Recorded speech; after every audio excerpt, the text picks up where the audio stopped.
A cruel joke made the rounds in the inner circles of Washington, D.C. General Caleb Shaw, the nation's celebrated war hero, had been married for 5 years without ever consummating the union. His wife was Eleanor Vance, the Oracle of the Republic. It was an ancient rule of the Vance family that for any matter of national gravity, the Oracle must perform a casting. Only a favorable cast permitted action. A dire cast foretold catastrophe. To be with her husband, Eleanor had performed the casting 98 times. Not once had the result been favorable. The whispers began to fester throughout the capital. Maybe it's all the killing he's done. The Vance ancestors don't approve. They say he was born under a bad star. His mother died in childbirth. His father was gone by the time he was 10. The man's a walking tragedy. No. I heard he was wounded on the frontier. That he's, emasculated. Matilda Vance, the family matriarch, grew colder to him by the day, her words dripping with the insinuation that he was a useless man. Eleanor always crushed the rumors with ruthless efficiency.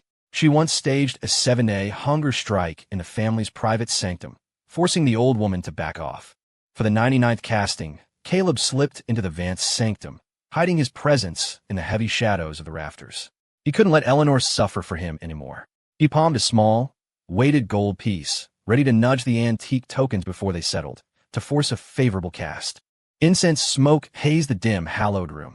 Eleanor cleansed her hands, lit a fresh stick, and knelt before the family altar before beginning the ritual. Before Caleb could even move, the cast was made. The silver tokens landed, one face up, one face down. A favorable cast. Caleb felt a weight he'd carried for years lift from his chest. He pocketed the gold piece, ready to head home for a hot shower. This would be his and Eleanor's first time, and he wanted everything to be perfect for her. But Eleanor just picked up the tokens and cast them again. She threw them 5 times.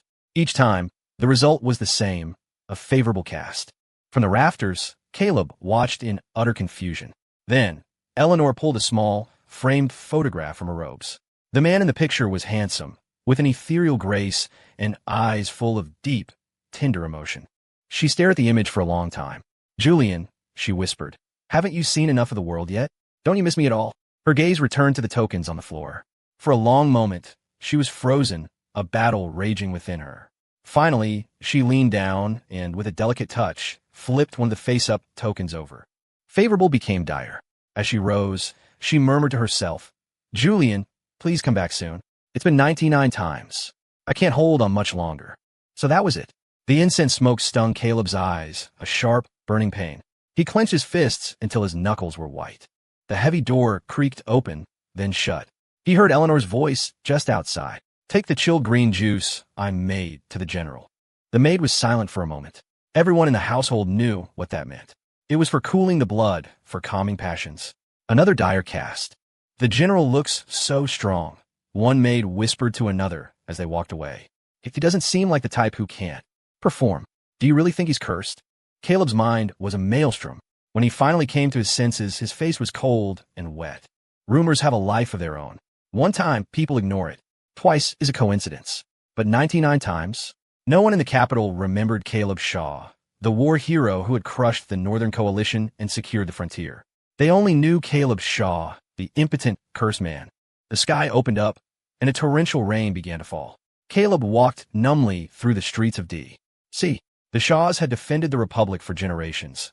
Now, he was the last one left. He had no one to turn to with his private, crushing shame. "General Shaw, what are you doing out here alone?" A battered umbrella appeared over his head. He looked up. He'd wandered all the way to the West Wing entrance of the White House. The Marine on duty was a young man he'd served with on the frontier. He'd recognized him instantly. "I need to see the president." When he emerged from the Oval Office, the sky had cleared. Behind him, he heard the hushed whispers of presidential aides. "Did I hear that right? General Shaw was in there asking for a divorce and a permanent command on the frontier? Is he having problems with the Oracle? You must have misheard.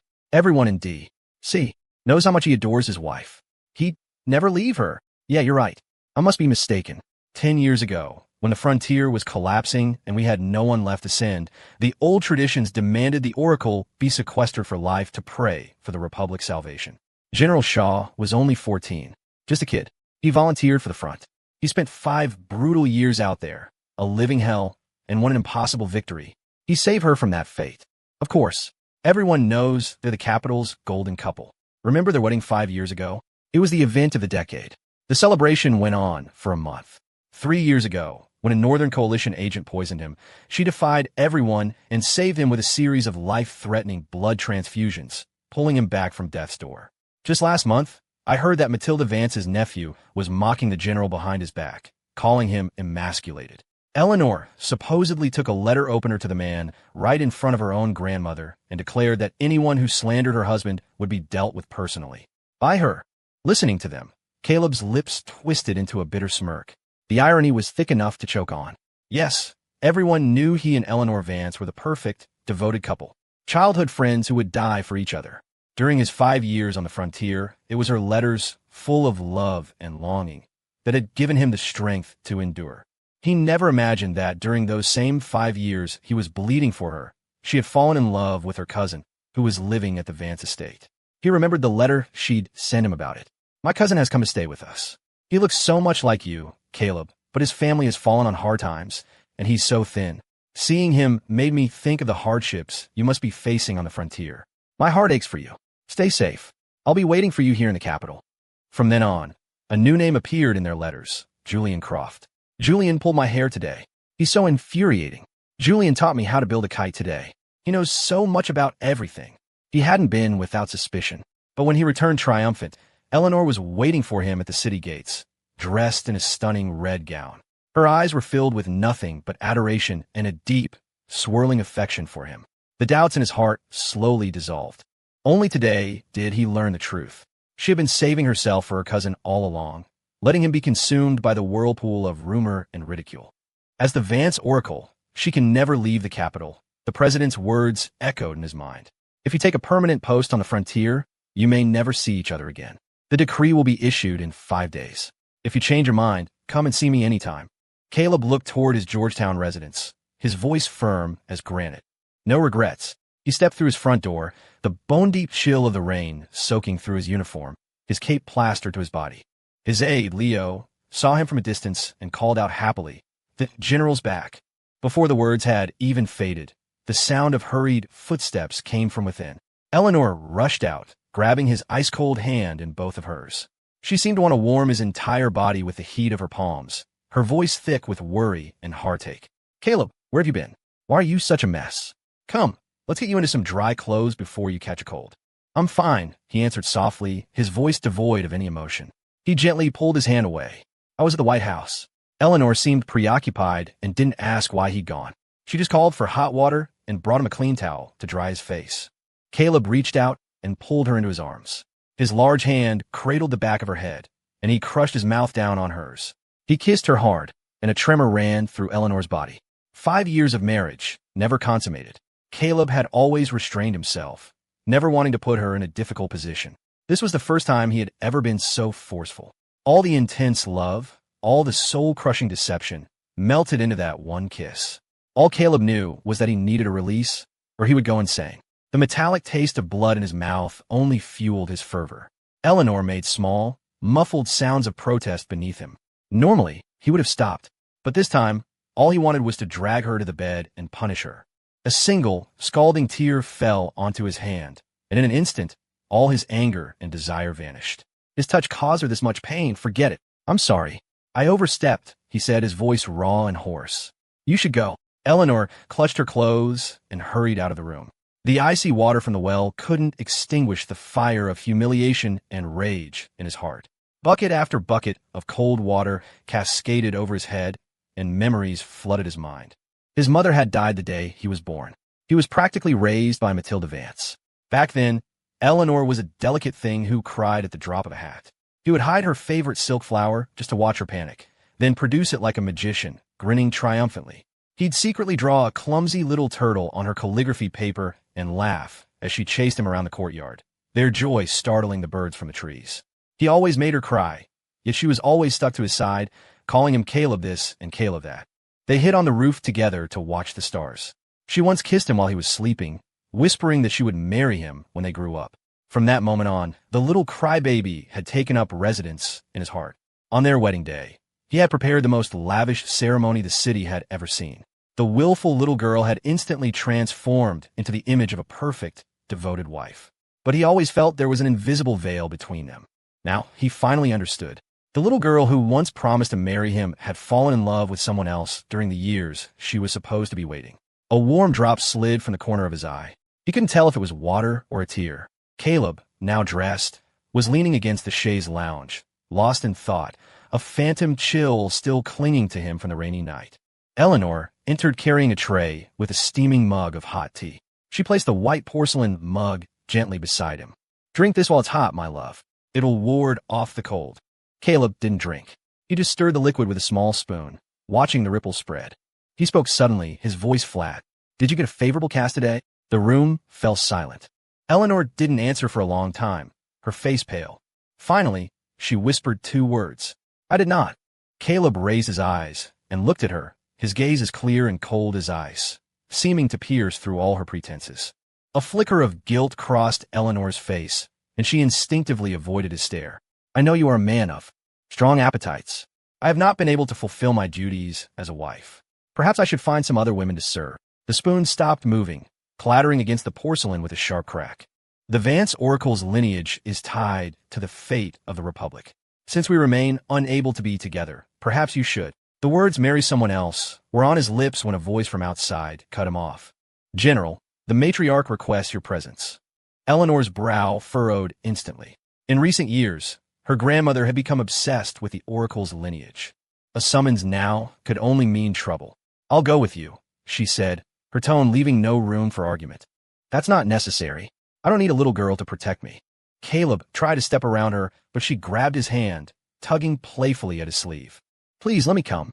I won't let you get into trouble." When he was a boy and his father took a belt to him, she had thrown her small body over his, pleading, "Uncle, if you're going to hit Caleb, you have to hit me too."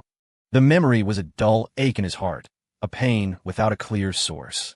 As they reached the courtyard gate, her personal maid came running toward them, her face alight with pure joy. Seeing Caleb, the expression froze on her face, too late to hide. Eleanor's face darkened, her voice turning to ice. "What is the meaning of this panic? Compose yourself." The maid quickly bowed, leaning in to whisper urgently in Eleanor's ear. Caleb's hearing was sharp. He heard every word as clearly as if it had been shouted. "Ma'am, Mr. Croft is back. He's just outside the city gates." Eleanor's expression remained unchanged, but her fingernails dug into Caleb's hand, drawing blood. Caleb counted silently in his head. 1, 2, 3. On 3, her hand shot away from his. She looked at him apologetically. "Caleb, there's an anomaly in the astral charts. I must go to the capital immediately. I'll find you as soon as I'm done." Without waiting for his reply, she turned and hurried away with her maid. It was as if a veil had fallen before his eyes. Eleanor's retreating figure grew blurry. He was led directly to the Vance family sanctum. Caleb hadn't seen Matilda Vance since Eleanor had disowned the old woman's only male relative. He instinctively moved to kneel in penance, but then he saw it. On the altar lay a thick leather whip, soaked in what looked like dog's blood. "Mrs. Patton's grating voice echoed in the stone room. "The matriarch says it must be your immense bloodlust that caused 99 dire casts. Desperate times call for desperate measures. This whip will surely drive the vengeful spirits from your body." The sharp whip, reeking of blood, lashed across Caleb's back. Bloody welts rose instantly. His white undershirt bloomed with crimson flowers. The blows grew harder. For a moment, Caleb's consciousness wavered. He remembered the gentleness with which Matilda had applied medicine to his childhood scrapes, the red-rimmed eyes she had before he left for the frontier, the swollen knees she'd endured after climbing 999 steps to pray for a favorable cast for him. Matilda Vance, the woman who had once treated him like her own son, had grown distant through each dire cast, through every argument Eleanor had with her in his defense, under the crushing pressure of continuing the Oracle's sacred lineage. The whipping finally ended after 99 lashes, when his blood had soaked the whip and dripped onto the floor. The searing pain in his back shot straight to his heart. He pushed himself up on swollen knees. The drums outside were striking the third watch. It was past midnight. Eleanor hadn't come. The last, faint ember of hope in his heart flickered, refusing to die. He dragged his nearly numb body, limping, toward his own home. Before he even got close, a sweet, coquettish voice pierced the night. "Julian, you're so bad. If I hadn't come looking for you, you wouldn't have come to see me, would you?" Standing in the doorway, he saw her clearly. The wife who had cried at his kiss was now letting another man hold her bare foot in his hands. The man's long fingers cradled her pale ankle as if it were a priceless treasure, his expression not of discomfort, but of fascination. Caleb's hand, gripping the doorframe, began to tremble. The man's voice was gentle, full of affection. "You're being reckless again. How could you run after a moving car? What if you had fallen?" Eleanor playfully rested her foot on the man's shoulder. "If I didn't make you worry, you would have just checked into a hotel. Were you trying to kill me with anxiety?" "Eleanor, you're a married woman now. You have to be more mindful of appearances." Despite his words, his hand continued to caress her foot. "You will always be the most important person to me. Have you forgotten the promise I made you?" Eleanor reached out to touch Julian's face. As she looked up, her hand froze.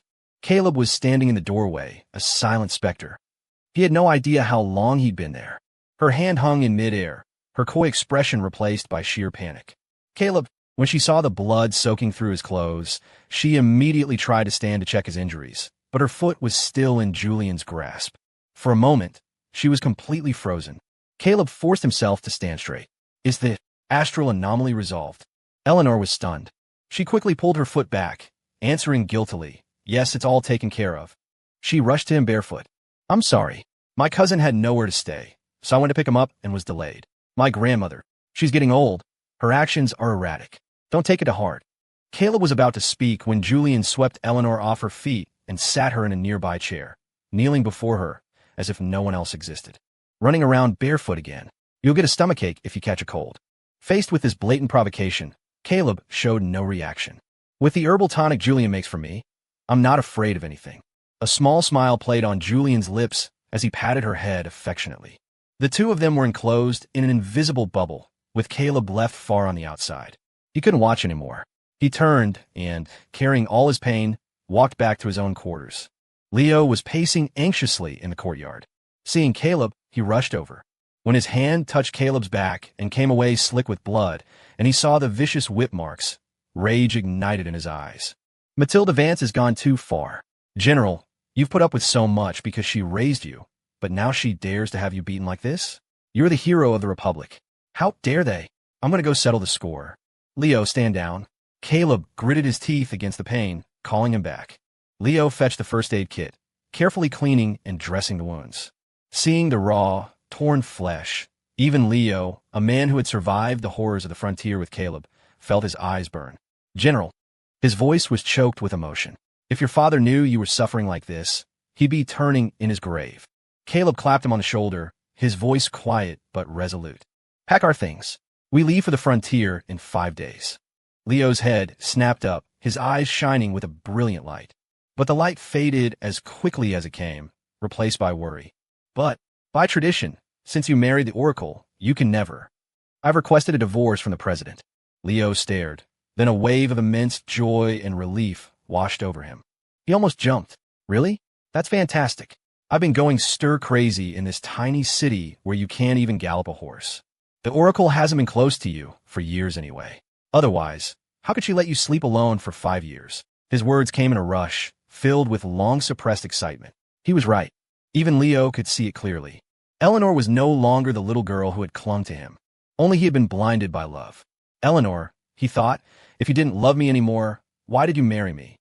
The next day at noon, in the dining room of the general's residence, Caleb sat at the head of the table, staring at a spread of spicy Cajun dishes and seafood, unable to touch a thing. The whip wounds on his back felt like venomous snakes, constantly biting at him. The doctor had insisted on a bland diet, especially avoiding anything cold or spicy. Eleanor was carefully peeling a large shrimp for Julian, dipping it in sauce before placing it in his bowl. Julian picked up the shrimp, chewed it slowly, then leaned in and whispered something in her ear. A blush instantly crept up Eleanor's cheeks. Julian's gaze shifted to Caleb, who was silently sipping a bowl of plain porridge. He offered an apologetic smile. "Please don't mind us, brother-in-law. We cousins are just used to being close. Eleanor hasn't seen me in a long time, so she's being a bit more affectionate." His tone was sincere. He then turned to Eleanor with an air of brotherly authority. "Eleanor, you're a grown woman now. You can't always be thinking about your cousin. You have to consider your husband." At his words, a hint of annoyance crossed Eleanor's face. "Don't lecture me, Julian. My husband doesn't like seafood. All of this was made for you." That one sentence was like a poison-tipped needle, sinking deep into Caleb's heart. His grip on the porcelain spoon tightened almost imperceptibly, his knuckles turning white. So, she did remember what he liked. She had just chosen to forsake him. It seems I've come at an opportune time, disturbing your peace. A voice, devoid of any emotion, came from the doorway. Caleb looked up, and his heart seized, his eyes fixed on the newcomer's graying temples. He hadn't seen her in so long, and Matilda Vance had aged so much. It was enough to make one's eyes sting. Her posture was no longer as ramrod straight as it once was. She was slightly stooped, one hand gripping Mrs. Patton's arm for support, the other clenched around a heavy, darkwood cane. The sight of the cane made Caleb freeze in his tracks.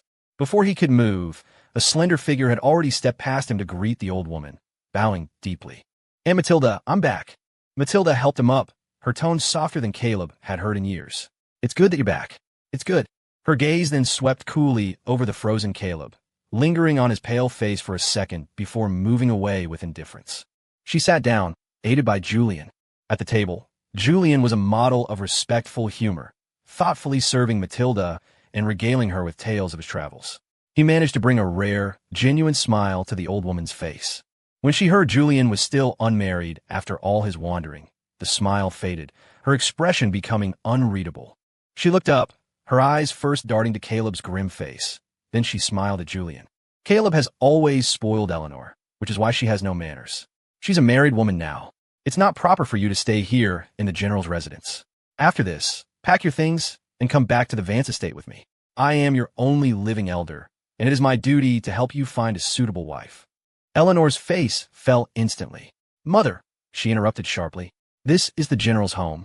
Please stop overstepping and interfering in our affairs." The warmth on Matilda's face froze over. Julian quickly stood up to apologize. "Aunt, General, this was my oversight. I'll leave at once." As Julian turned to go, Eleanor stood to follow him, shooting Caleb a venomous glare before she left. Matilda, furious, slammed her cane on the floor and stormed out as well. Caleb picked up his bowl of now-cold porridge and finished it, spoonful by spoonful, before rising to leave. When he saw the two figures entangled in the garden, Caleb felt as if he'd been nailed to the spot, the shadows of the colonnade completely enveloping him. Julian, carrying a small pack, was walking toward the gate. Eleanor ran after him, grabbing his sleeve. "Julian, don't go." Her voice held a pleading tone he had never heard before. "Eleanor, your aunt is right. You're married now. I can't ruin your reputation." Julian's eyes were red-rimmed. "As soon as I returned, I heard the stories of how you demanded to marry General Shaw. You two are so in love, I can't possibly." "No," Eleanor cried, losing control. "I married him to spite you. You refused to run away with me, left me a note, and just disappeared. I went crazy looking for you. The only way I could force you to show yourself was to marry him. I didn't care about the extravagant ceremony or the month-long feast. When I stood at the altar, I was praying you would come and stop the wedding. Why didn't you come?"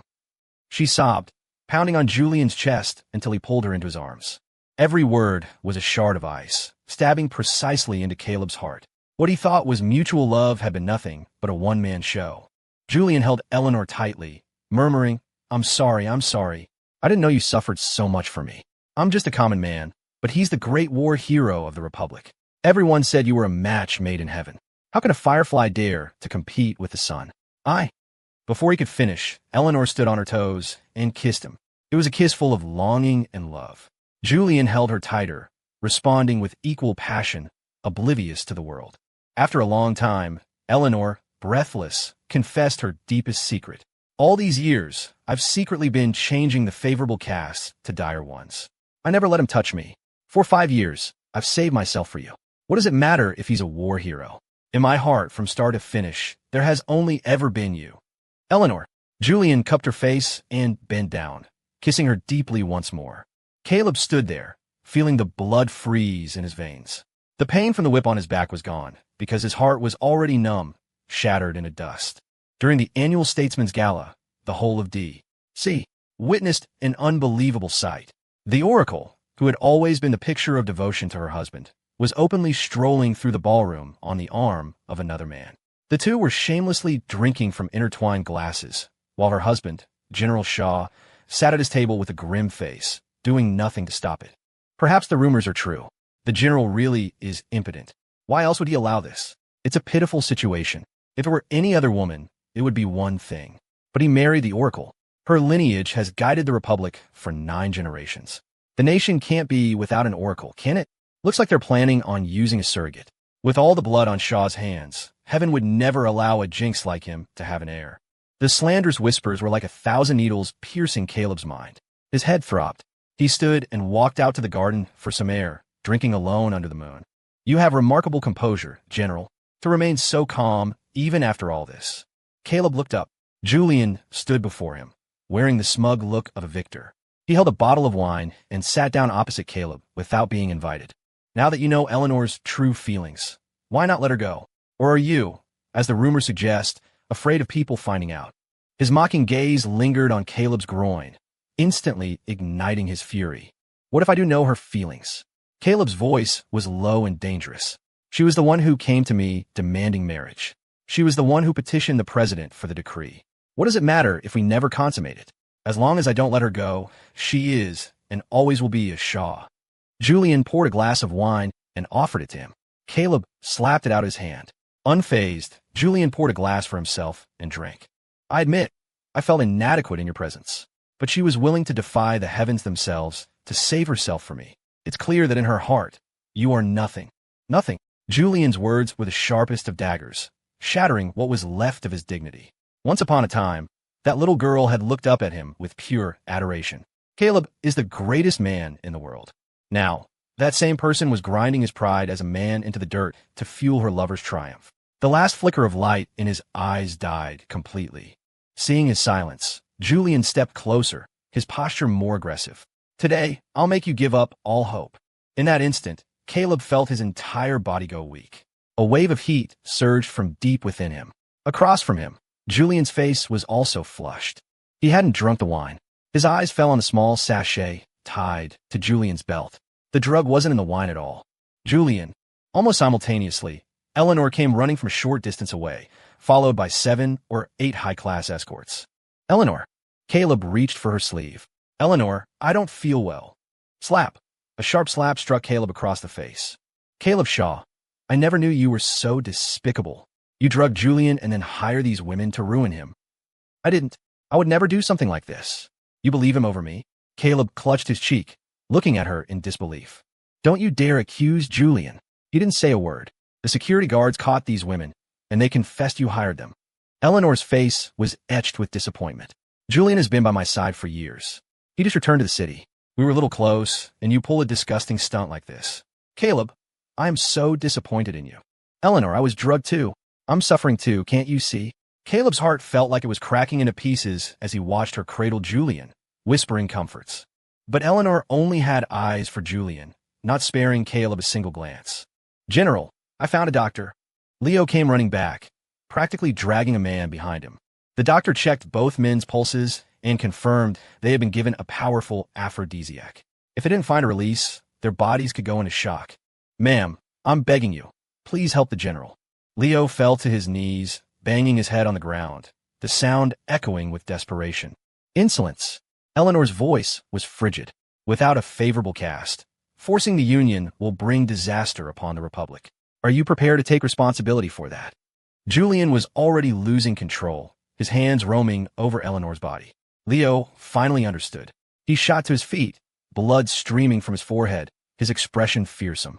I ask you this, Oracle. You are the general's lawfully wedded wife. Between the general and Mr. Croft, are you choosing to abandon your husband for him? How dare you slander your mistress?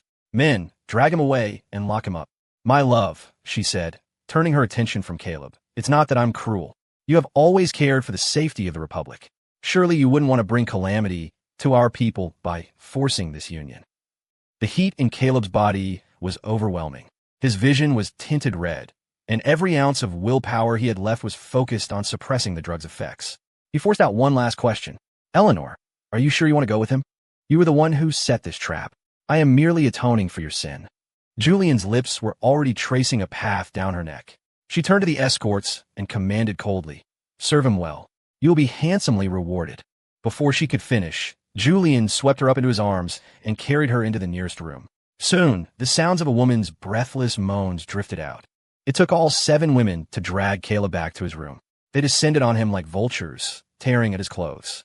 A dagger appeared in Caleb's hand, a silver line drawn between them. Get out, he snarled, his voice cracking. All of you get out. As if we'd want to touch a jinx like you, one of the women spat. If the Oracle hadn't ordered it, No amount of money could make me touch you. Who knows? Maybe I dropped dead the second I walked out the door. The women filed out, leaving Caleb alone. He stumbled into a hidden side room and collapsed onto a bed carved from solid marble. He was a young man in his prime. In 5 years of marriage, he had never been with Eleanor. Though she had offered to arrange companions for him more than once, he didn't want to disrespect her. So he'd had this cold marble bed installed in a private chamber. He never thought it would one day save his life. His consciousness drifted between freezing cold and boiling heat. In his delirium, he was back on his wedding day 5 years ago. Everything was a joyous, festive red. The girl he had dreamed of was there, her face hidden by a beautiful veil as he led her, step by step, toward the future he had yearned for. The red was so vibrant, so full of hope. The next second, the scene bleached into a blinding white. The faint sound of crying pulled him from the inferno. He forced his heavy eyelids open. The first thing he saw was Leo's bruised and swollen face. "Leo, you look like a pig." Tears welled in Leo's eyes. "It's what I got for fighting my way out to take care of you, General. The Oracle is ruthless. She really just left you. The doctor said if I'd been a second later getting you out of that cold room, you would have frozen to death. She was already sleeping with that bastard Croft. Why are you still protecting her honor?" Caleb listened quietly, his heart a placid lake, without a single ripple of emotion. "I'm not doing it for her. I'm doing it for myself. I made a vow to be faithful to my wife. For my entire life. One man, one woman. No betrayal." The door was thrown open, slamming against the wall with a loud bang. Eleanor burst in, the flush of passion still on her skin. When she saw his deathly pale face, she froze for a second. "Why are you so weak?" Leo couldn't take it anymore. He jumped to his feet. "You think everyone is as disloyal as you?" The general didn't touch any of those women. A flash of embarrassment crossed Eleanor's face. Caleb gently patted Leo's arm, signaling for him to leave. The room was silent, save for the two of them. Eleanor cleared her throat. "You didn't have to do that for my sake. I can distinguish between your honor and your life. But you went too far this time. Julian is a gentle soul. If he had been sullied by those women, he wouldn't have been able to live with himself. I did what I did to prevent you from having another innocent life on your hands." Caleb just listened, his eyes drawn to the fresh love bite on her neck that she hadn't bothered to hide. The absurdity of it was staggering. Julian was a gentle soul, but she had no problem throwing Caleb to the wolves. "Eleanor, if Julian Croft is the moon in the sky, then what am I? What am I to you?" He looked at her, his voice as sharp as a blade, cutting straight into her eyes. "Am I just the mud you can trample on at will?" He leaned forward slightly, his weakened body radiating an undeniable aura of pressure. "What makes you think that Caleb Shaw would want a soiled woman for a wife?" Her question left Eleanor pale and speechless, a deep-seated anger rising within her. "I am not just any woman. The continuation of the Oracle's lineage is a matter of national security. Since the heavens forbid our union, there must be a reason. I have already informed the spirits that you suffer from an affliction. For the good of the Republic, I must bear a child with Julian. He is already making a great sacrifice in terms of his reputation. I'm going to hold a wedding ceremony for him, to fulfill his heart's desire. He has helped you out of a great predicament. You should toast him at our wedding." The room was so quiet you could hear a pin drop. Just when Eleanor assumed his silence was consent, Caleb burst out laughing. "Eleanor, are you insane? Or just stupid? You know damn well I'm capable of having children. I want my own children. My future wife will give me a whole brood of them. Why on earth would I want a child you had with Julian Croft?" "Future wife." The words seemed to scald her. "What do you mean? Are you divorcing me?" Her voice was laced with panic. "Not a divorce. An annulment on grounds of adultery. You have no right to a divorce." Caleb's voice was terrifyingly calm. "Caleb, are you asking me to ignore the fate of millions and sever the Oracle's lineage just to stay faithful to a cursed man like you? Because you carry the stain of war, we cannot be together. My grandmother has been driven mad by this. Are you trying to kill her?" She grew more indignant with every word, her finger nearly poking him in the face. "Or do you want the whole world to keep calling you a jinx, a curse, an impotent freak? Caleb, you forced me to do this. I'm not doing it for myself. I'm doing it for you, for the Republic." 3 accusations, each one designed to kill the soul. She had taken the future of the nation, her grandmother's obsession, and his own reputation, and twisted them all into weapons to use against him. Caleb listened, and then he began to laugh, a low, quiet sound. "Eleanor, have you been playing this part for so long that you've started to believe it yourself?" The rage on Eleanor's face froze, as if a mask had been ripped away. All her bluster, all her accusations, seemed absurd and pathetic in the face of that simple question. She fled the room in a panic. He realized then that it was possible to feel sickened by someone you once loved. So sickened that even the sincere love you once felt for them becomes disgusting. The next day, Eleanor and Julian began appearing together openly in the residence. Their affectionate behavior, making it clear they were the true couple. Rumors that Caleb was a jinx, that he was obstructing the oracle's sacred duty, spread like wildfire. He knew Eleanor was letting it happen, trying to force his hand. Leo was seeing red, but Caleb remained strangely calm. He just sat, silently polishing his service sword. In a few days, he would be gone, never to return. His peace was shattered when an old servant who tended the Shaw family cemetery came bursting in, tears streaming down his face. "General, it's terrible. Someone is at your father's grave." Caleb's heart hammered in his chest. He spurred his horse into a gallop, racing to the cemetery on the outskirts of the city. Rain mixed with mud. The sight before him made his blood run cold. His father's headstone was smashed to pieces, and foul black blood, dog's blood, was splashed everywhere. A group of burly thugs were laughing as they whipped his father's exhumed bones, trampling them into the mud. "Hit it! Hit the damn thing harder! Raise a jinx like that to plague us all. He doesn't deserve to rest in peace." In that moment, the thread in Caleb's mind called reason snapped. He ripped the whip from one man's hand and, with all his boundless rage and despair, brought it crashing down on them. At first, the men were still cursing. The jinx is killing people. But soon, the curses turned to screams, and then to silence. The rain washed over the carnage, mixing blood with mud. Caleb fell to his knees before his father's shattered remains, trying to gather the bones with his bare hands, but he could never piece them back together. He finally broke, throwing his head back and letting out a grief-stricken howl, a cry that pierced the rain and echoed across the empty cemetery like the call of a dying bird. When Eleanor arrived, that was the scene that greeted her. Caleb, kneeling in the downpour, picking pieces of bone out of the filth, rain and mud streaming down his face, utterly soaked and broken. Eleanor froze, a chill mixed with a strange sense of dread rising from the pit of her stomach. She had allowed the rumors to spread, hoping to make him submit, but she had never imagined anyone would be audacious enough to desecrate a grave. She suppressed the tremor in her heart and rushed forward, her voice tight with an unnerving tension. "Caleb, it wasn't me. I will investigate this. I'll have these bastards drawn and quartered." She reached out to help him up. Before her hand could touch him, he violently threw it off. "Get away from me." He looked up, and the eyes that once held starlight and love were now nothing but a dead void filled with a bone-deep hatred. The look terrified her, making her stumble back a step. "Eleanor, I agree. Do whatever you want." His words were not permission. They were a final judgment.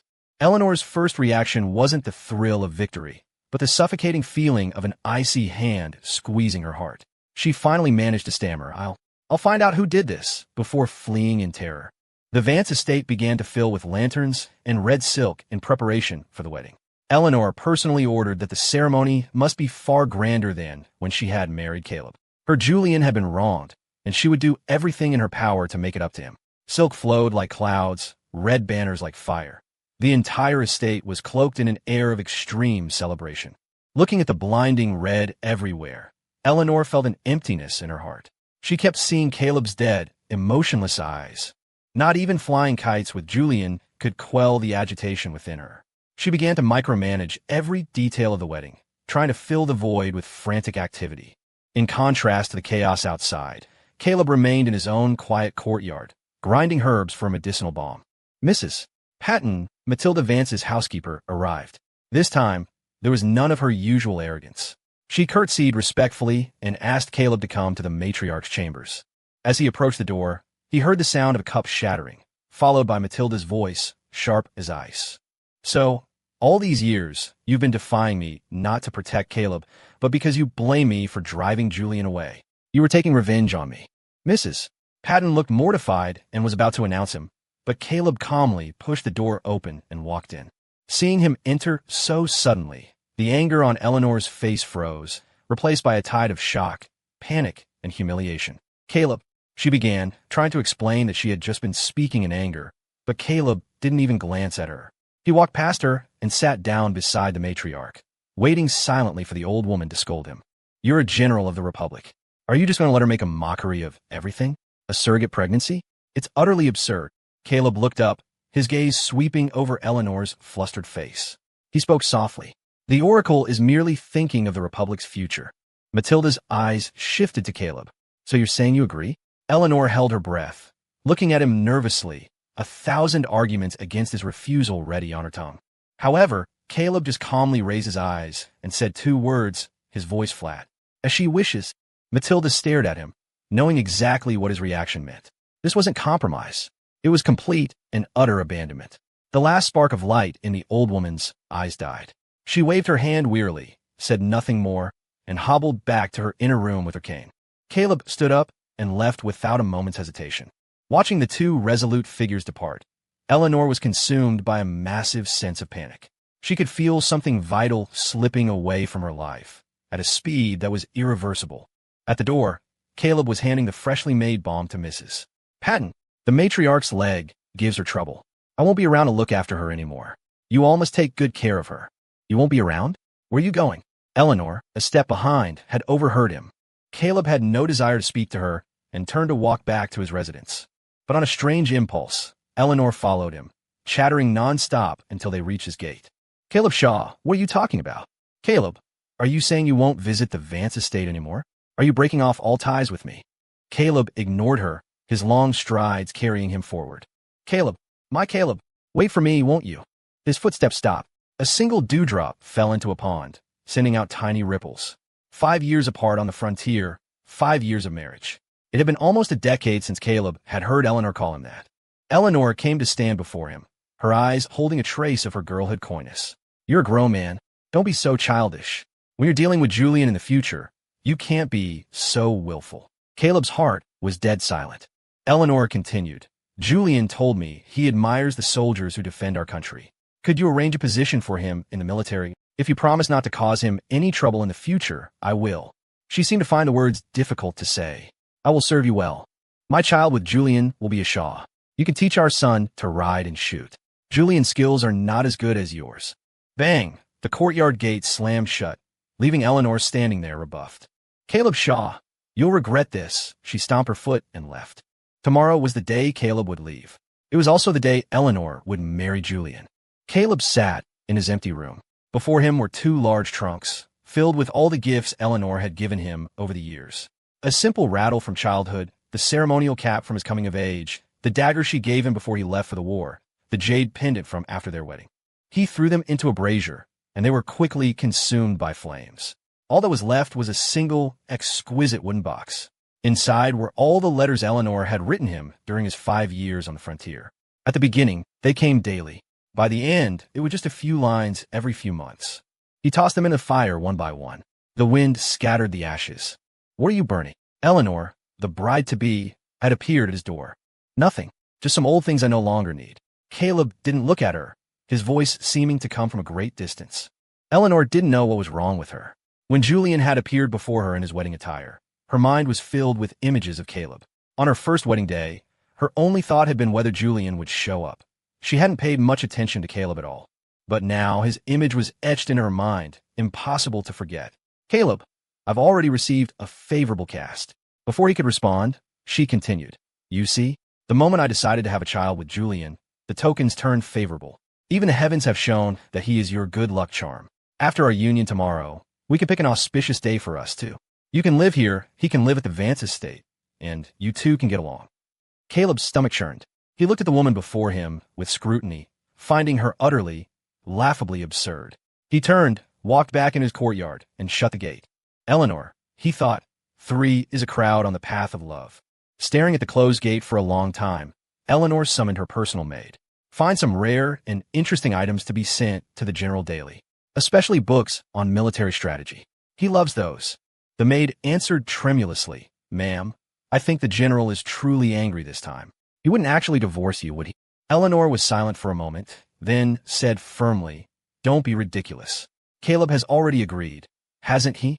He's just not used to it yet. I'll coax him around. It'll be fine. Caleb, she thought, my union with Julian is just a formality. You are, and always will be, my only true husband. The next morning, the residence was alive with the sound of music and celebration. No one noticed 2 horses galloping from a back gate, heading straight for the edge of the city. Looking at the towering Arlington Memorial Bridge, he remembered his triumphant return 5 years ago, the cheers of the crowd. Now he was a reviled jinx, slinking away like a beaten dog. The bitterness burned his eyes. He touched the urn containing his father's ashes. Father, let's take one last look. From now on, we are free. Hiya, General Shaw, hold your position. A voice stopped his horse in its tracks. The president himself was there, accompanied by the very soldiers Caleb had brought back from the frontier, here to see him off. He looked at the urn containing the bones of Caleb's father, his eyes welling with tears. My old friend, the president said, his voice thick, I have failed you. But rest assured, I will not spare a single one of the people who did this. Another carriage came racing toward them. Before it even stopped, Mrs. Patton leaped out. General, please wait. She was panting, and she handed Caleb a warm, cloth-wrapped bundle before bowing deeply. The pastries in here. The matriarch made them for you herself last night. It was my idea to use the whip on you. If you must blame someone, blame me. Don't hate her. Caleb quickly helped Mrs. Patton up. Wiping her tears, she continued, to get a favorable cast for you.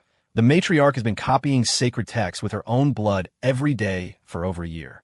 The oracle quarrels with her daily over you. I was a blind fool. The matriarch's health. Mrs. Patton was so choked up she couldn't go on. Caleb looked toward the carriage. From the window, a hand as frail as a dried branch emerged, waving at him. Tears streamed down his face. He whispered, take care of yourself, mother. He swung himself onto his horse.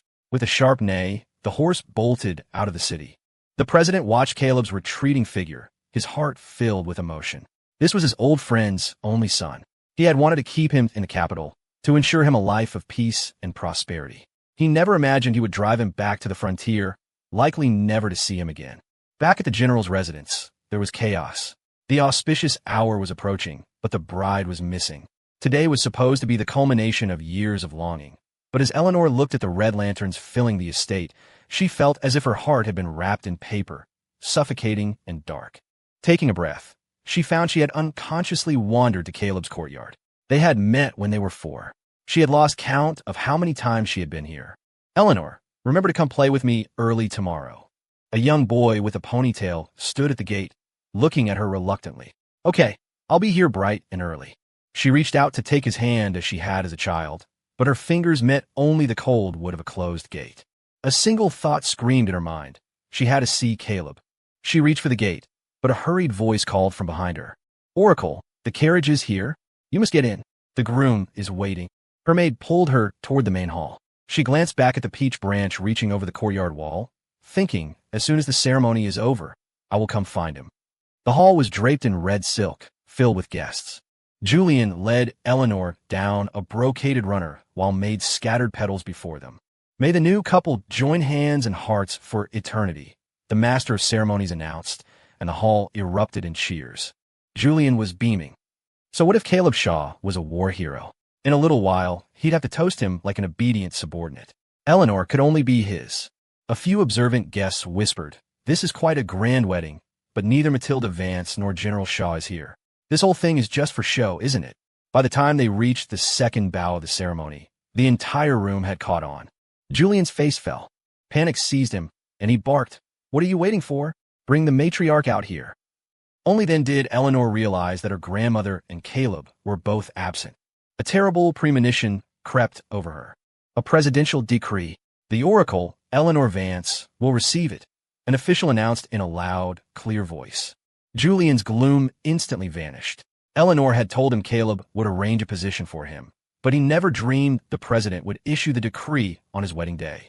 Now everyone in the capital would know he was a man not even Caleb Shaw could afford a cross.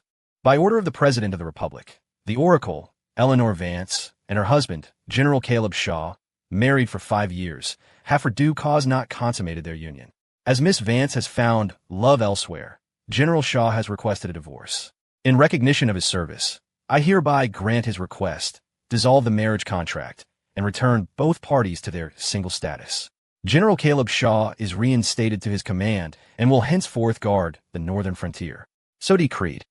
Every word of the decree was a cold chisel, shattering the newfound love that was just beginning to dawn in her heart. The hall erupted in chaos, but Eleanor couldn't hear a single word. Her mind had seized on one phrase. General Shaw has requested a divorce. He had planned to leave her all along. When he'd threatened divorce, it wasn't a threat. He really didn't want her anymore. Why? Why would he leave her? Was Julian enough to make him throw away 20 years of history? Eleanor, the guests are waiting. We have to finish the ceremony. Julian reached for her hand. The decree wasn't what he'd hoped for, but Caleb divorcing her was just as good. From now on, he would be her only man. Get away from me. All Eleanor wanted was to find Caleb and demand to know why he had left her.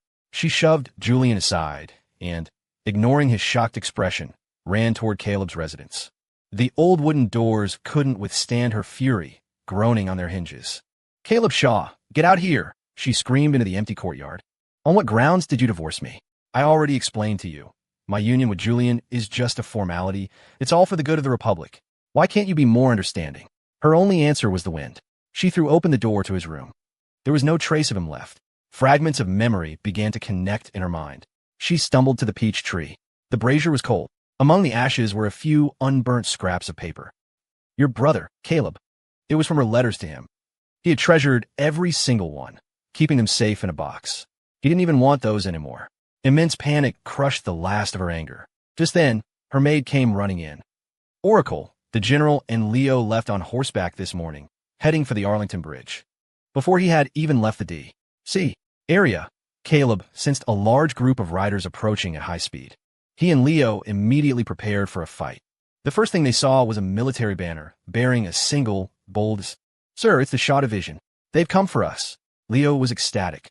Caleb relaxed, but his eyes widened in surprise when he saw who was leading them. It was Captain Avery Hayes.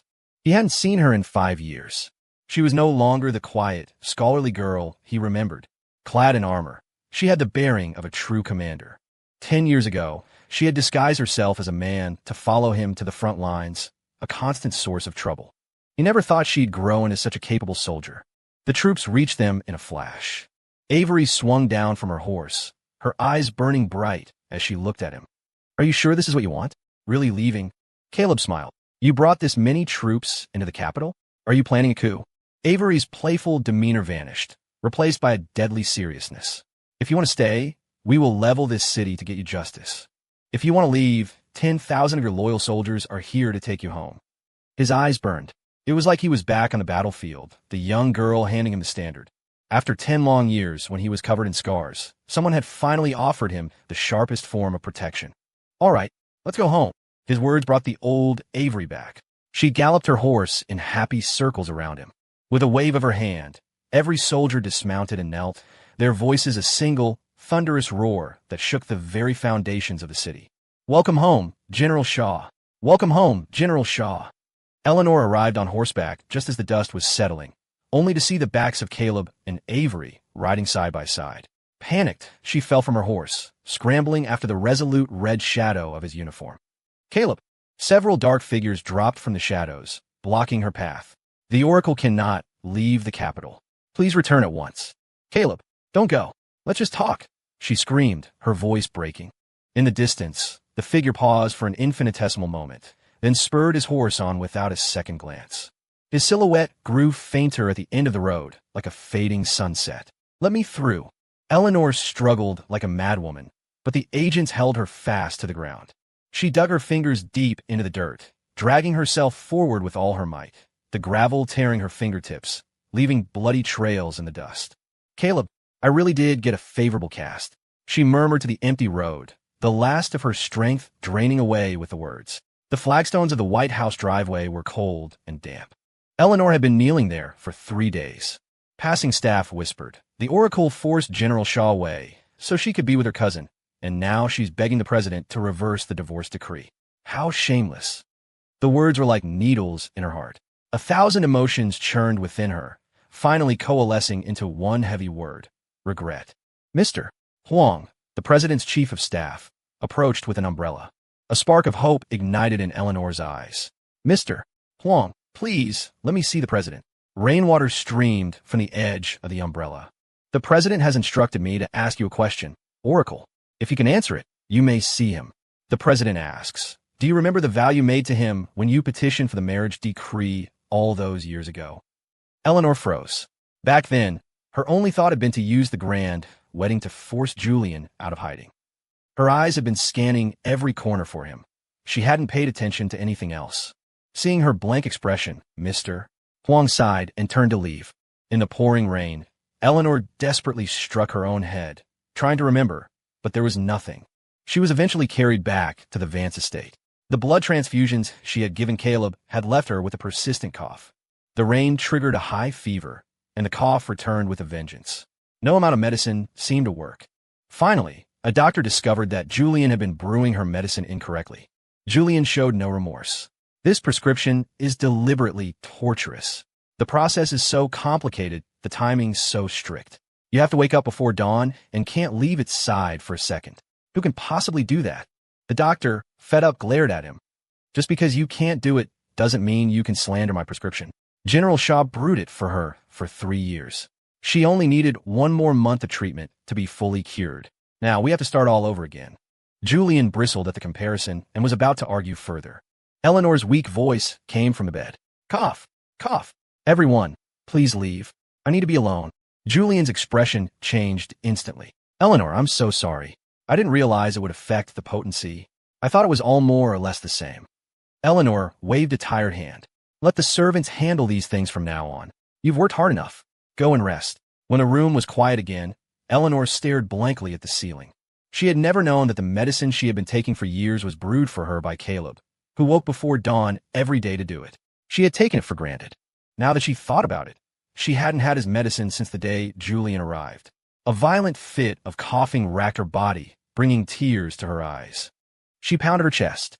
How could she have been so stupid? How could she have deluded herself into thinking Caleb would ever accept her having a child with another man? A man like him would sooner shatter than bend. She thought he had nowhere else to go. She used 99 dire casts to emotionally blackmail him. She knew Julian had drugged himself, but she went along with it as an excuse to marry him. Caleb was a brilliant man. How could he not have seen through her schemes? But she had taken his undying love for granted and betrayed him again and again. How could she have been such a monster? The Vance estate had become the laughingstock of the capital. With Eleanor sick and Matilda in seclusion, the vast household was left in Julian's hands. His incompetence was legendary. He knew nothing of social graces or managing an estate, and one embarrassing incident followed another. Eleanor had to drag her ailing body out of bed to clean up his messes. But Julian wasn't finished causing trouble. He ransacked Eleanor's rooms, burning everything related to Caleb. By the time Eleanor arrived, she saw him tossing a familiar wooden box into the fire. She plunged her hands into the flames to retrieve it, scorching her hands and arms. Ignoring the searing pain, she stared at Julian, her eyes blazing. Julian Croft, you burn my memories with Caleb. How dare you? Julian, seeing her injuries, tried to tend to them, but she shoved him away violently. Eleanor, you've always loved me. He's gone, which is exactly what we wanted. How long are you going to mope around like this? The coldness Eleanor had shown him for days finally erupted into a torrent of resentment. What do you know? She shrieked. He's just angry. We have 20 years of history between us. He could never just let me go. When he's calmed down, he'll come home. Julian grabbed her by the shoulders, tried to shake her back to reality. Eleanor, wake up. He's not coming back. He pointed to the colonnade in the garden. That day, when we kissed over there, he was standing right there. Eleanor shot up from the ground. What did you say? Who was standing there? Recent events were a blur. She clutched her head, trying desperately to remember what she had said that day. A flash of memory cut through the fog. She remembered. She had said she married Caleb to force Julian to return. She had said she didn't care about the grand wedding or the month-long feast. She had said she had secretly changed the favorable cast to dire ones to save herself for Julian. Her head felt like it was splitting open. He knew. Caleb knew everything. No wonder he had divorced her. No wonder his eyes had grown colder and colder. No wonder he had called her soiled. He had known all along. Eleanor crumpled to the ground, sobbing. Julian held her tightly. Eleanor, please forget him. You saved yourself for me. You faked 99 castings for me. His reputation in this city is ruined. He will never forgive you, but you still have me. We can have a good life together, can't we? Eleanor Vance, how could you? A frail, elderly voice, filled with shock and fury, echoed from the doorway. Matilda Vance, drawn by the fire in her daughter's courtyard, had come despite her reclusion. She had arrived just in time to hear the devastating secret. She walked toward Eleanor, trembling, supported by her cane. Matriarch, let me explain. Julian tried to intervene, but she swatted him aside with her cane. Her eyes, cold as death, were fixed on Eleanor. Is what he just said true? Shame washed over Eleanor. Under her mother's piercing gaze, she forced herself to answer. Yes, it's true. Slap. The force of the blow sent Eleanor's head snapping back. Eleanor, how could you do that to him? He is a hero of the Republic, and you used 99 fake prophecies to humiliate him, to turn him into a blood-soaked jinx, an impotent laughingstock. He was the boy who grew up with you, the man who saved your life at the cost of his own. How could you be so heartless? The red handprint made Eleanor's face seem even paler. Slap. This time, Matilda struck her own face, tears streaming down her cheeks. How could I have done that to him? Everyone panicked. Eleanor fell to her knees, pleading, Mother, if you're angry, please hit me, but don't hurt yourself. Matilda shoved her away, her hands outstretched as if grasping at a ghost. The boy I raised from infancy, the boy who would bring me a candy after taking his medicine, who would massage my shoulders when I was tired. At 14, he wasn't even as tall as his horse, but he went to that hellish war for you. And how do we repay him?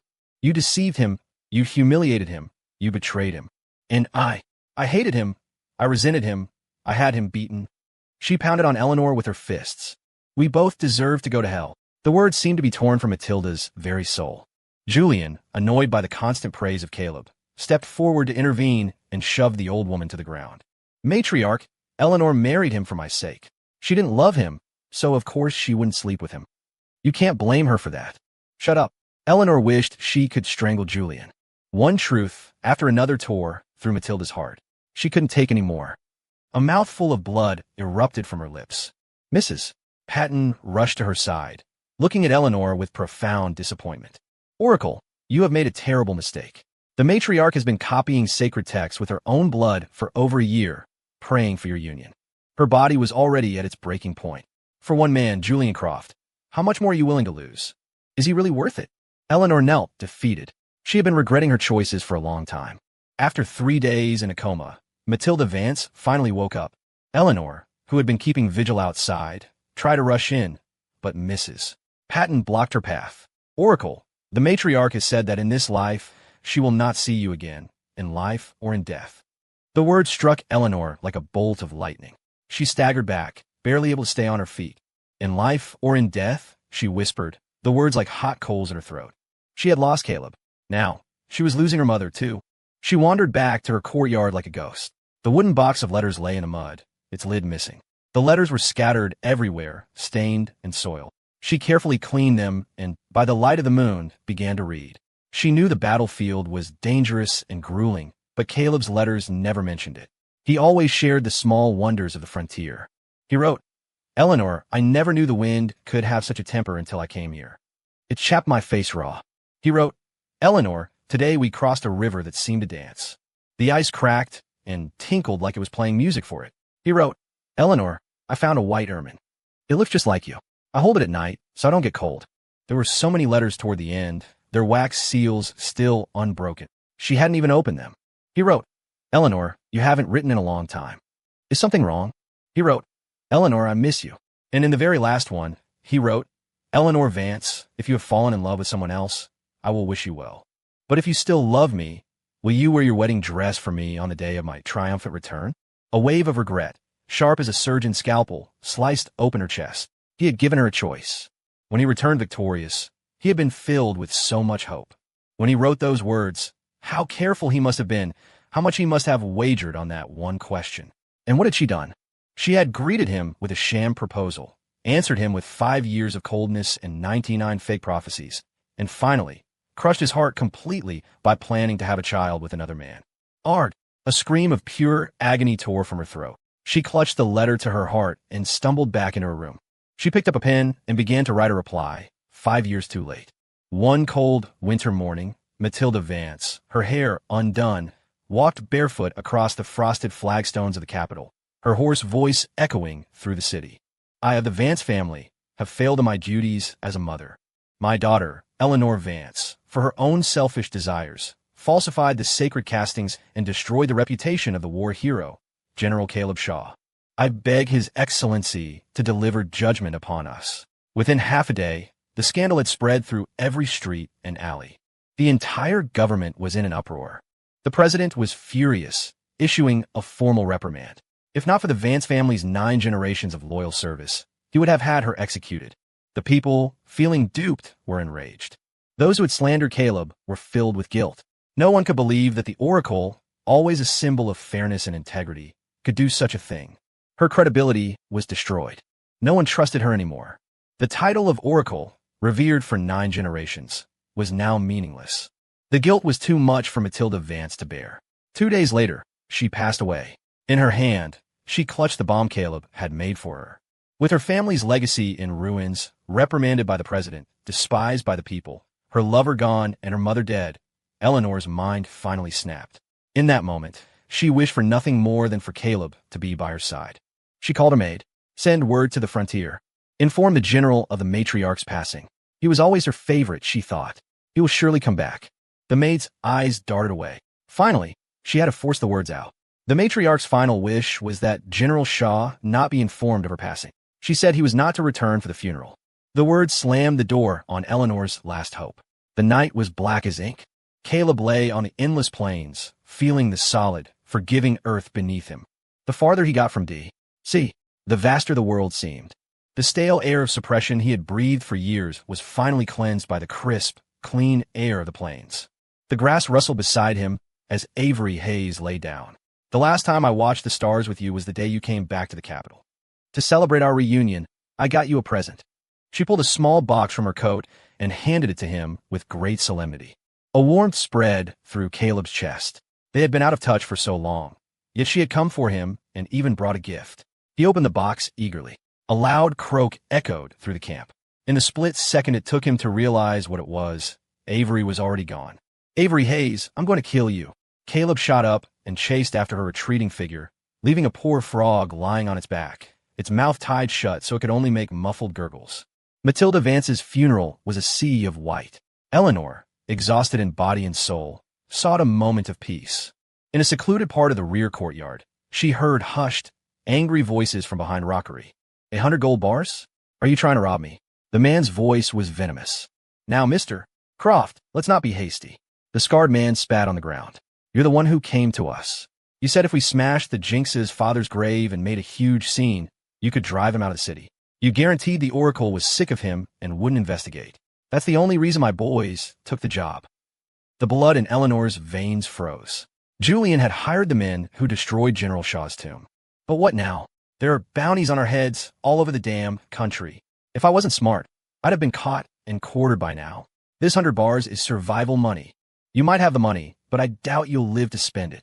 There was a sickening slice, and a spray of warm blood hit Julian's face. As the body fell, Eleanor's face appeared before Julian, twisted into a mask of pure fury. In that moment, all her reason collapsed. She pressed a dagger to Julian's throat, every word a drop of blood from her heart. Julian Croft, you had Caleb's father's grave dug up. You had his bones whipped. How could you? The blade pressed closer.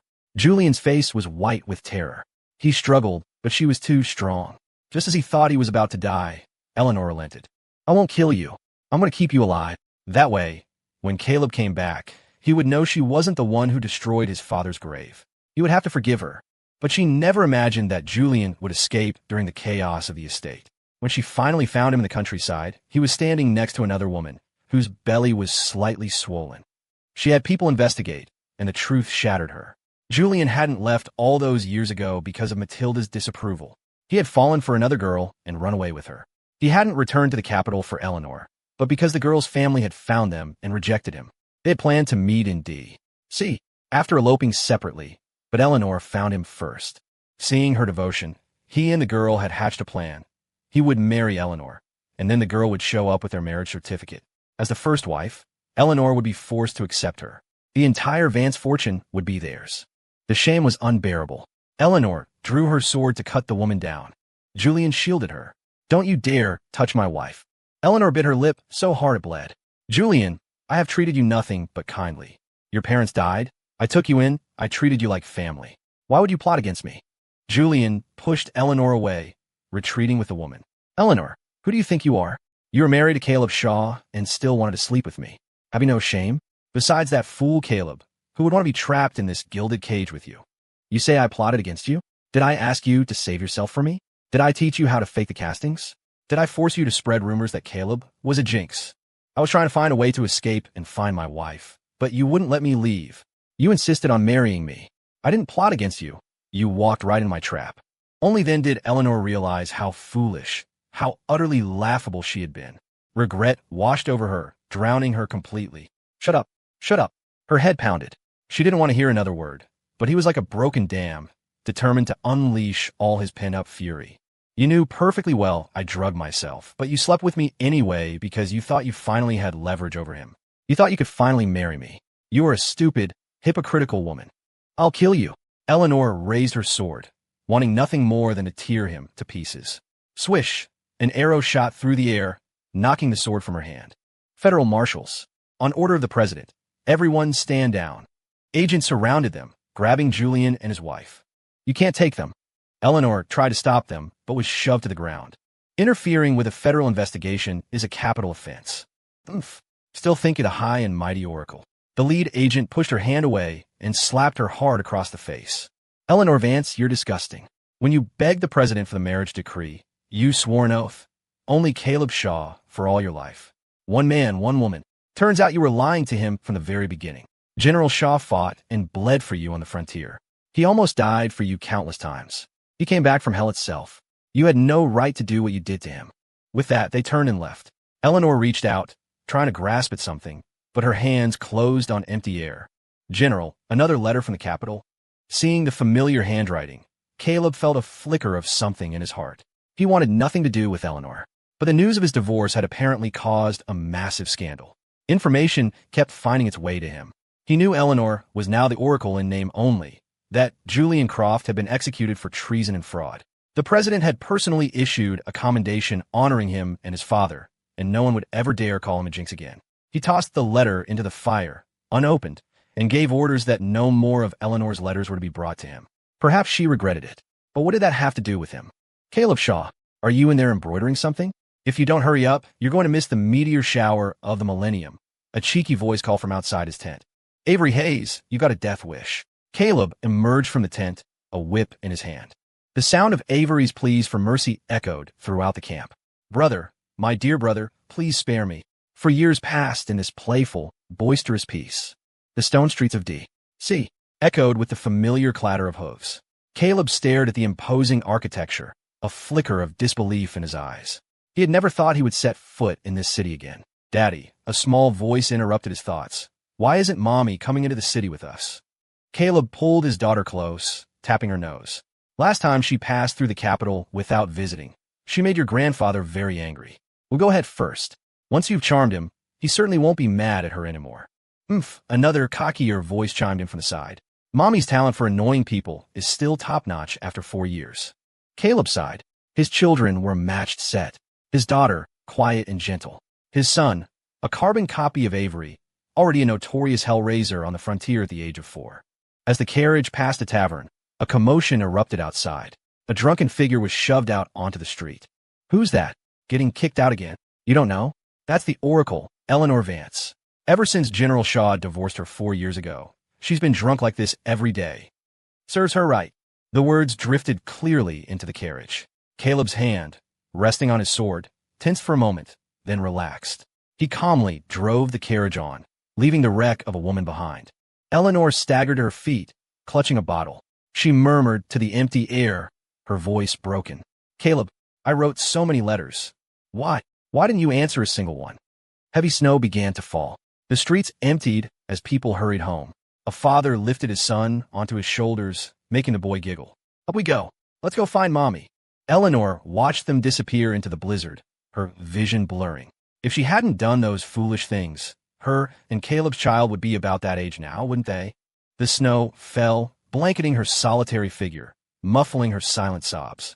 Ma'am, someone saw the general at the White House gates. The general is back, a maid called out as she ran. Eleanor's wine bottle crashed to the ground. Her chapped lips trembled. Really? She shoved the maid aside and stumbled toward the White House, her eyes red. The snow was slick and she fell hard, but she didn't seem to feel the pain. She clawed her way forward through the ice, chanting, "It's him. He's back. I have to see him." Mr. Huang respectfully escorted Caleb from the White House, the gates closing slowly behind him. The two little ones had completely charmed the president and first lady and were being kept at the residence overnight. He stopped holding out his hand to catch a snowflake, watching it melt in his palm. For years, the snow in D.C. was still the same. It was time to see the old house. Caleb. He was about to mount his horse when he heard the familiar voice. He paused, turning instinctively to see Eleanor stumbling toward him. He didn't wait. He swung himself into the saddle. Let's go. Eleanor scrambled to catch up. Caleb, give me a chance to explain. Please don't go. He didn't slow down. Eleanor tried to run, but her exhausted body gave out after a few steps. She collapsed, able only to watch as he disappeared around the corner. Caleb returned to his Georgetown residence. The courtyard was immaculate. Even the old plum tree he had planted was well tended, its branches dotted with tiny buds. An old servant hobbled over, his white eyebrows furrowed in complaint. Sir, that Vance woman, she's still waiting at the gate. Won't leave. In this weather, I'm afraid she'll freeze to death on our doorstep and bring us bad luck. Caleb blew on his hot tea and took a sip. Let her in. From a moment he decided to return, he knew this meeting was inevitable. Some knots had to be untied by his own hands. Some lines had to be drawn face to face. They sat opposite each other. Caleb poured her a cup of hot tea, his movements fluid but distant. Oracle, what can I do for you? His tone was purely professional, as if she were a mere colleague. The title Oracle was an ice pick to her heart. Caleb, please, don't be so cold to me. Her voice was thick with panic and pleading. I've missed you so much these past years. If not for the laws binding me here, I would have run to the frontier to find you. Promise me you won't leave again.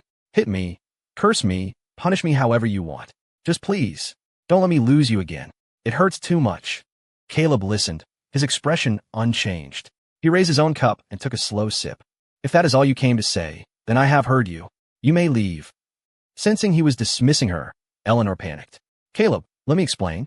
When you left for the war, I was sick with guilt and worry every day. The thought of you made my heart ache.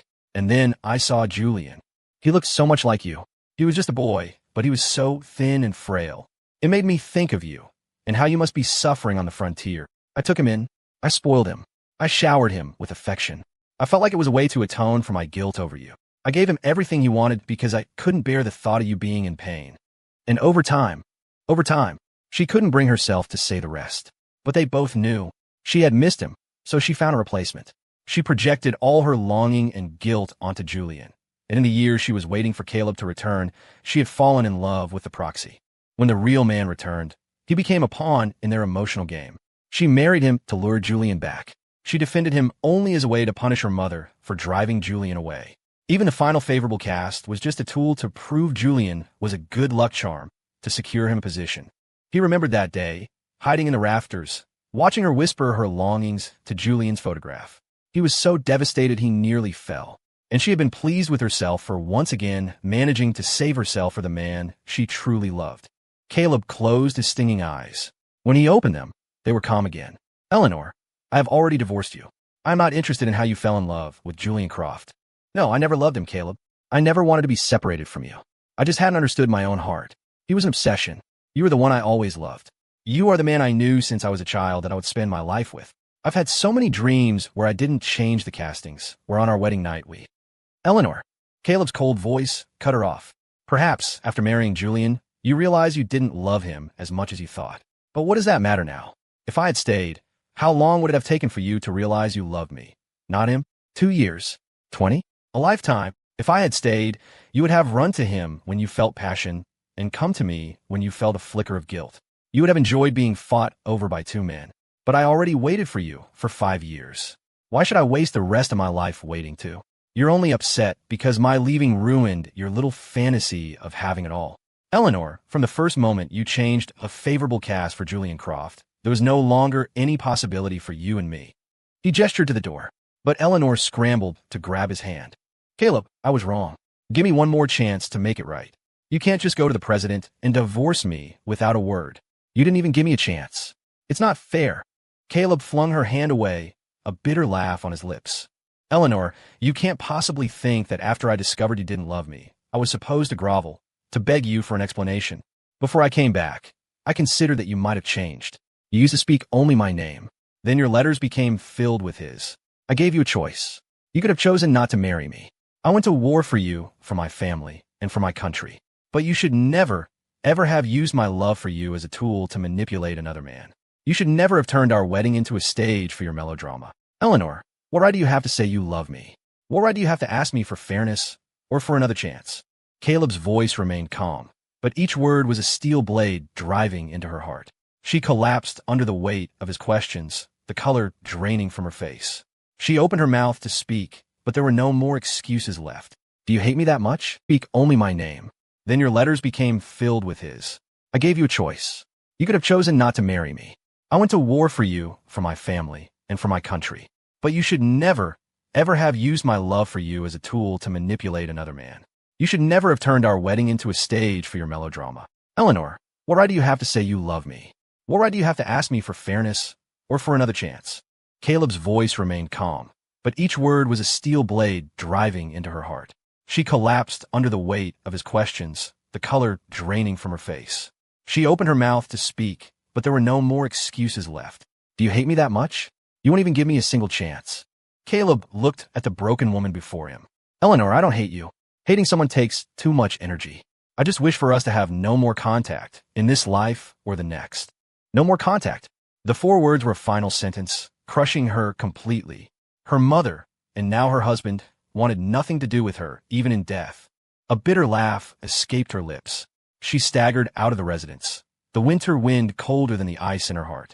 Just then, a figure brushed past her. It was a woman in civilian clothes, walking briskly, carrying several interesting-looking toys.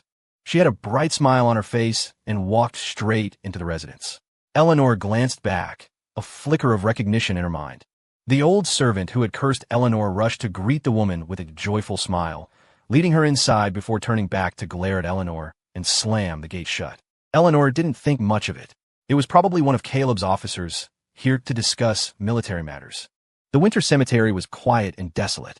Caleb and Avery Hayes stood before Matilda Vance's grave. 3 sticks of incense sent smoke spiraling into the air.